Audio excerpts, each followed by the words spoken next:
किराएदारी के समझौते। आवासीय किराएदारों के कार्यालय में आपका स्वागत है। इस वीडियो में हम किराएदारी या टेनेंसी समझौते को देख रहे हैं। एक किराएदारी समझौते एक कानूनी अनुबंध है जहां मकान मालिक किराए के बदले में किराएदार को किराए की संपत्ति पर कब्जा देता है। इसमें किराए के नियम शामिल है। यह समझौता दो तरीके से किया जा सकता है, मौखिक रूप से या लिखित रूप में। एक लिखित समझौते में सभी पक्षों के कानूनी नाम, किराए की संपत्ति का पता और किराए की राशि की जानकारी शामिल होनी चाहिए। आवश्यकताओं की एक पूरी सूची ORT की वेबसाइट पर पाई जा सकती है।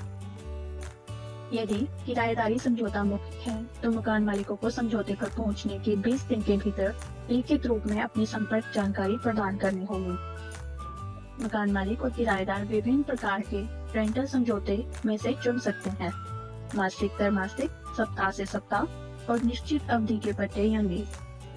मासिक या साप्ताहिक किराए तब तक जारी रहते हैं जब तक कि इसे उचित नोटिस द्वारा वैध रूप से समापित नहीं कर दिया जाता है। मासिक समझौतों को 1 महीने के नोटिस की आवश्यकता होती है, जबकि साप्ताहिक समझौतों को 1 सप्ताह की आवश्यकता होती है। दोनों मामलों में किराएदार को किराए की देय होने से पहले दिन का नोटिस देना चाहिए। उदाहरण के लिए, यदि किराया पहले जून को नियत है और एक किराएदार जून के अंत में बाहर जाना चाहता है तो नोटिस 31 मई तक दिया जाना चाहिए। अंत में एक निश्चित अवधि की लीज या फिक्स टर्म टेनेंसी तब होती है जब एक मकान मालिक और किराएदार फिलहाल के लिए एक विशिष्ट समय सीमा पर सहमत होते हैं। इन समझौतों की एक निश्चित अंतिम तिथि है। खाली करने के लिए नोटिस की जरूरत नहीं है क्योंकि दोनों पक्ष शुरू से एक अंतिम तिथि पर सहमत हुए हैं। लेकिन किराए के समाप्त होने से 2 महीने पहले मकान मालिक को या तो नवीकरण की शर्तें पेश करनी चाहिए या किराएदार को सूचित करना चाहिए कि लीज को नवीकृत नहीं किया जाएगा, ताकि किराएदार को पता चले कि क्या उन्हें कार्यकाल के अंत में बाहर जाने की आवश्यकता है। यहाँ कुछ याद रखें, हर किराएदारी समझौते का पालन करना चाहिए, जिसे मानक स्थितियाँ या स्टैंडर्ड कंडीशंस कहा जाता है।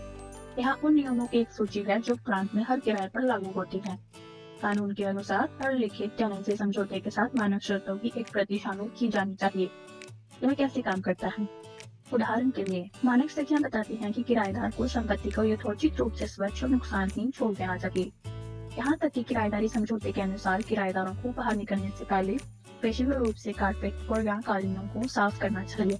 परंतु मकान छोड़ने से पहले यदि कारपेट बहुत साफ है तो किराएदार को कारपेट साफ नहीं करना पड़ेगा। मानक स्थितियाँ हमेशा जीतती हैं। मकान मालिक और किराएदार दोनों को खुशहाल किराएदारी सुनिश्चित करने में मदद करने के लिए मानक शर्तों से परिचित होना चाहिए। अधिक जानकारी के लिए www.saskatchewan.ca/ORT पर जाएं।